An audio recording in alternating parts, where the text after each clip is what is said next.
Mechanical ইঞ্জিনিয়ারকে পিটিয়ে খুনের ঘটনা, সামান্য গুজবের জেরে তাকে পিটিয়ে খুন, এমনটা অভিযোগ।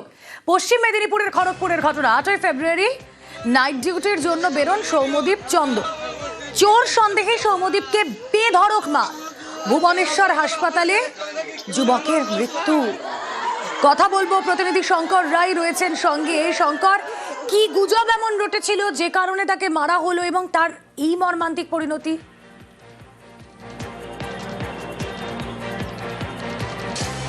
এখন আমরা ইদানিং কয়েকদিন ধরে পশ্চিম মেদিনীপুরের বিস্তীর্ণ এলাকা জুড়ে একটা গুজব রটেছে যে রাত্রে কেউ বা কারা ডাকাত বা চোর সেজে এসে বাড়িতে ঢুকে পড়ছে। আর এই গুজবের বলি দিতে হলো একটা তরুণ তাজা যুবক সৌম্যদীপ চন্দ। তিনি পেশায় মেকানিক্যাল ইঞ্জিনিয়ার।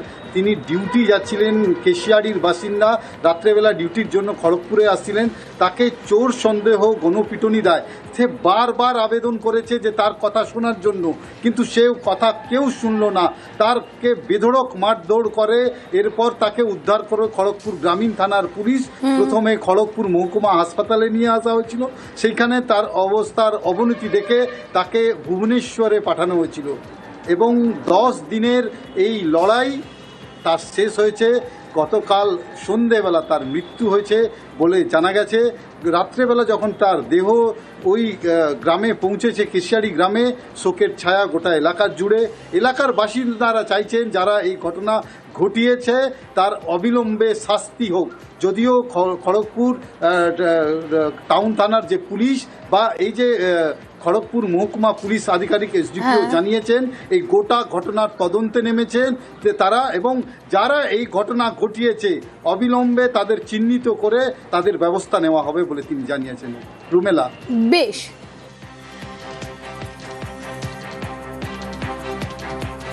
আমরা ডাইরেক্ট চাঁদমারি হসপিটালে যাই।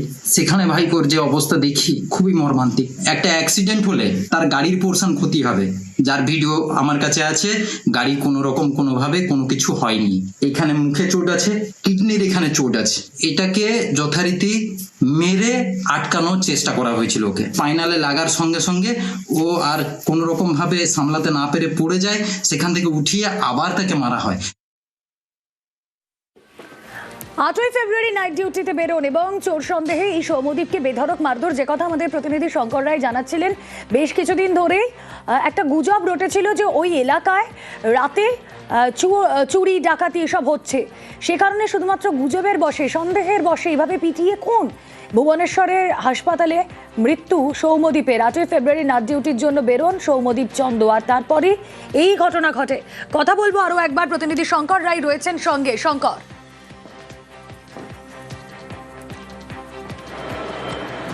এখন আমরা পুলিশ এই যে গুজব রটেছে তার জেরে বারবার প্রশাসনের তরফ থেকে বিভিন্ন গ্রামে মাইকিং করা হচ্ছে যাতে এই সব গুজবে কান দেওয়া হয় না।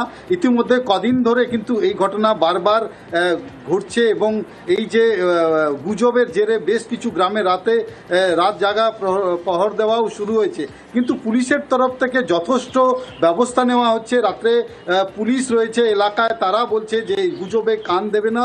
কিন্তু এই যে পুলিশের একদিকে যখন প্রচার চলছে, তখনই এই সৌম্যদীপ চন্দের একদম তরুণ তাজা ইঞ্জিনিয়ারের এইভাবে যে মৃত্যু হবে, অকালের মৃত্যু হয়েছে, তার জেরে গোটা পশ্চিম মেদিনীপুর বলে শোকের ছায়া নেমেছে।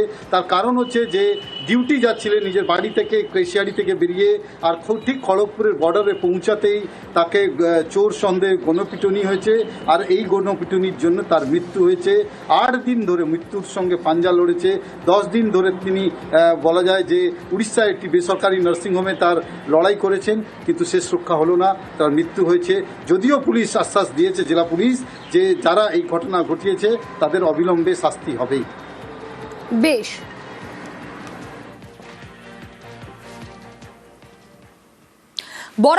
বড়নগরের ব্যবসায়ীকে মারধরের ঘটনা, সেই ছবি, সিসি ক্যামেরার ফুটেজ। মারধরে ধৃত এবার মূল অভিযুক্ত। ডানকুনি থেকে গ্রেপ্তার মূল অভিযুক্ত অর্পণ দত্ত।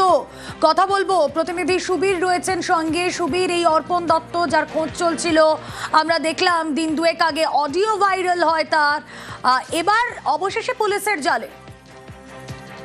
দেখো, একদমই গত শুক্রবার দিন বরানগরের সুদীপ্ত ব্যবসায়ীকে মারধরের ঘটনায় অর্পণ সহ মোট 5 জন, শঙ্কর রাউত সহ মোট 5 জনের নামে কিন্তু অভিযোগ হয়েছিল। পাশাপাশি তারপর থেকে অর্পণ দত্ত ফেরার ছিল এবং সেই জায়গা থেকে গতকাল 8 দিনের মাথায় মোবাইল লোকেশন ট্র্যাক করে তদন্তকারী আধিকারিকরা তারা কিন্তু অভিযান চালায় এবং অভিযান চালিয়ে ডানকুনি স্টেশনের সামনে থেকে অভিযুক্ত অর্পণ দত্তকে পুলিশ গ্রেপ্তার করে। পুলিশ সূত্র থেকে জানা গেছে যে অর্পণ দত্ত ডানকুনি স্টেশনের ট্রেন ধরে অন্যত্র পালানোর ছক কষেছিল এবং সেই জায়গা থেকে মোবাইল লোকেশন ট্র্যাক করে তাকে কিন্তু পুলিশ গ্রেপ্তার করেছে এবং 7 দিনের পুলিশি হেফাজত চেয়ে আজকে বারাকপুর আদালতে পাঠিয়েছে বরানগর থানার পুলিশ। বেশ।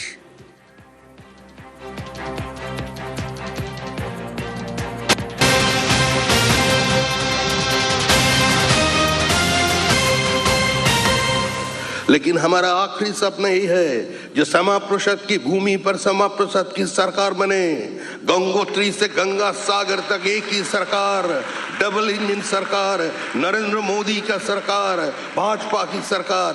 तो हम हमारी पार्टी की तरफ से पश्चिम बंगाल के अध्यक्ष के नाते हमारा विपक्ष हमारे लीडर ऑफ द ऑपोजिशन है, नेता विपक्ष के साथ एक साथ हम लोग आपका पास यही प्रार्थना करेंगे कि 23 जून जिस दिन डॉक्टर श्यामा प्रसाद मुखर्जी का बलिदान हुआ था, उसी दिन आप कलकत्ता में आइए। हम लोग सुबह जो शमशान घाट है हमारा कालीघाट शमशान घाट में हम लोग फूल चढ़ाने जाते हैं, तो उस समय आपके साथ किसी पश्चिम बंगाल की मुख्यमंत्री खड़ा होकर एक साथ 2 मुख्यमंत्री श्यामा प्रसाद जी का ऊपर फूल चढ़ा देंगे। देखिए, तृणमूल सत्ता से जा चुके हैं, अभी जो तृणमूल को देख रहे हैं that is a living fossil, Trinamool सत्ता में नहीं है। और जो सारे इधर माताएं बहनें बैठ रहे हैं इसका भी सिर्फ अपने के लिए नहीं, उसको भी भविष्य के लिए सोचना चाहिए। There is exodus from West Bengal, exodus of capital, exodus of labor, exodus of merit. एक समय बंगाल की जमीन पर लोग काम धंधा के लिए खोजने के लिए बंगाल पहुंच जाते हैं। आज दुर्भाग्य स्थिति ऐसा हो गया, बंगाल से लोग बाहर चले जा रहे हैं। इस अवस्था को बदलना चाहिए। Under any circumstances we have to change it. हमारा सामने दूसरा कोई रास्ता खुला नहीं है। पश्चिम बंगाल पश्चिम बांग्लादेश बनने जा रहे हैं। मुर्शिदाबाद जिला, मालदा जिला का बहुत सारे जगह में बोल दिया, जब आप शंख ध्वनि नहीं दे सकते हैं, दिया जला सकते हैं घर का भीतर, आप लोग तो दाह संस्कार कर सकते हैं, लेकिन वो राम नाम सत्य है यार, बोलो हरि हरि बोल नहीं सकते। हिंदुस्तान में शायद ऐसा किसी भी जगह पे दृश्य नजारा कोई नहीं देखा, जो हिंदू महिला अपना सामने एक सिपाही का सामने खड़ा होकर, बीएसएफ जवान का सामने खड़ा होकर बोल रहे हैं जो गोली चलाइए, हमारा सीना छल्ली कर दीजिए, हम आपकी हाथ से मरना स्वीकार करेंगे, लेकिन दूसरी किसी हाथ से हमारा शरीर को गंदे होने नहीं देंगे। आज जो बांग्लादेश में हो रहे हैं, रविंद्रनाथ टैगोर का प्रतिमा तोड़ा जा रहा है, और पश्चिम बंगाल की जमीन पे मालदा जिला में तृणमूल कांग्रेस का एक छात्र नेता ने उन्होंने आज रविंद्रनाथ की तस्वीर पर आग लगा रहे हैं। ऐसा आज नौबत आगे है पश्चिम बंगाल। ये पश्चिम बंगाल अभी पश्चिम बांग्लादेश बना रहा है। श्यामा प्रसाद मुखर्जी बंगाली हिंदूज के लिए जो होमलैंड तैयार करके चले गए थे, वो आज खतरे में है। ये सिर्फ सर्वाइवल का लड़ाई है, और ये लड़ाई में हम लोगों को जीतना है, हम लोग जीतेंगे। सारे महिला जो आ जाए हैं, ये एक बार पे निश्चित रहिए, ये हम लोग अभी भी पीछे हैं, जनता हम लोगों से आगे चले गए हैं। जनता चाहते हैं किसी भी कीमत पर भारतीय जनता पार्टी इस बार तृणमूल कांग्रेस सरकार को उखड़ कर फेंक देंगे। পরে খবরে নজর রাখি। ভোটাধিকার হলো গণতন্ত্রের স্বাধীনতা। দীর্ঘ লড়াইয়ের পর বিশ্বে প্রথম নিউজিল্যান্ডে ভোটাধিকার পেয়েছিলেন মহিলারা। পশ্চিমবঙ্গে ভোটার তালিকায় বিশেষ নিবিড় সংশোধন চলছে। অনেকেরই আশঙ্কা এই এসআইআর এর পর ভোটাধিকার থাকবে কিনা। এই পরিস্থিতিতে এসআইআর এর লড়াই সুপ্রিম কোর্ট পর্যন্ত নিয়ে গিয়েছেন মহিলা মুখ্যমন্ত্রী মমতা বন্দ্যোপাধ্যায়। যাবে নজির।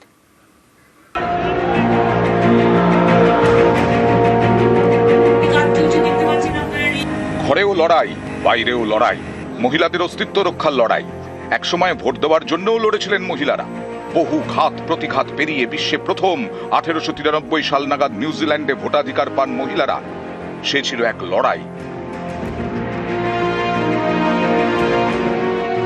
এত বছর পরেও ভোটাধিকার রক্ষার লড়াই চলছে। লড়ছেন এক মহিলা, বাংলার মুখ্যমন্ত্রী মমতা বন্দ্যোপাধ্যায়। অনেকের মতে এই লড়াই নজিরবিহীন নারী ক্ষমতায়নের দৃষ্টান্ত।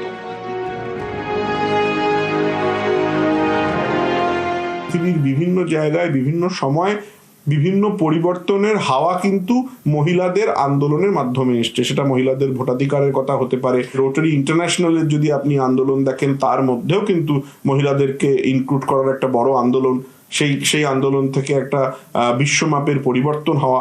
এই সিচুয়েশনটা মহিলারা যে সবসময়ই জননী রূপে পশ্চিমবঙ্গ এবং সমাজকে একটা নতুন পথ দেখায়, সেটা মাতঙ্গিনী হাজরা থেকে মমতা ব্যানার্জি দিনে দিনে আমাদের কাছে প্রকাশ করছে।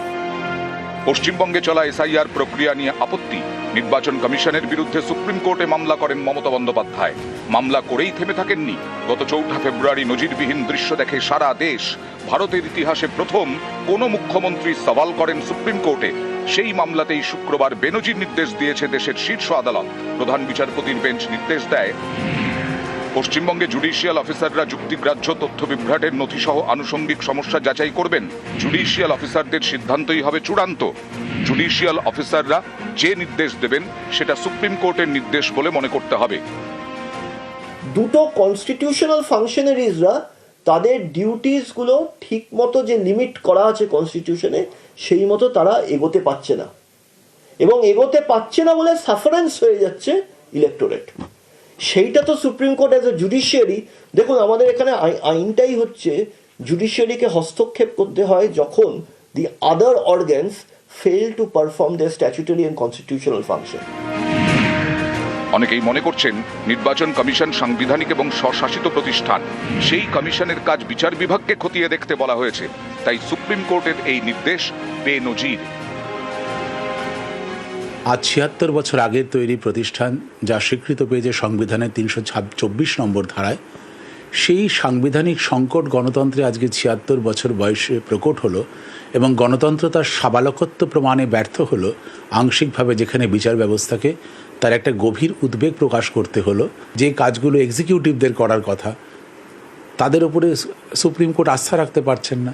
ডিস্ট্রিক্ট জুডিশিয়ারির যে অফিসাররা, জুডিশিয়াল অফিসারদের, তাদেরকে আজকে আহ্বান করতে হচ্ছে, অনুরোধ করতে হচ্ছে যে আপনারা এই প্রসেসটার মধ্যে যুক্ত হন। এটা তো ভারতবর্ষের স্বাধীনতার পরে আমরা এই আইনটা প্রণয়নের পরে আমরা এরকম কোনো পরিস্থিতি হয়েছে বলে জানি না। ভারতের প্রথম মুখ্য নির্বাচন কমিশনার ছিলেন সুকুমার সেন। এক বাঙালির হাত ধরে স্বাধীনতার পরে ভোট কি 1951 সালে তা জেনেছিল দেশ। এত বছর পেরিয়ে যাওয়ার পর 2026-এ ভোটাধিকার রক্ষার লড়াইয়ে আরেক বাঙালি, মুখ্যমন্ত্রী মমতা বন্দ্যোপাধ্যায়। তিনি সুপ্রিম কোর্টে গিয়ে মামলা করেছেন, যে মামলায় নজিরবিহীন নির্দেশ দিয়েছে দেশের শীর্ষ আদালত। নির্বাচন কমিশনের কাজ খতিয়ে দেখবে বিচার বিভাগ।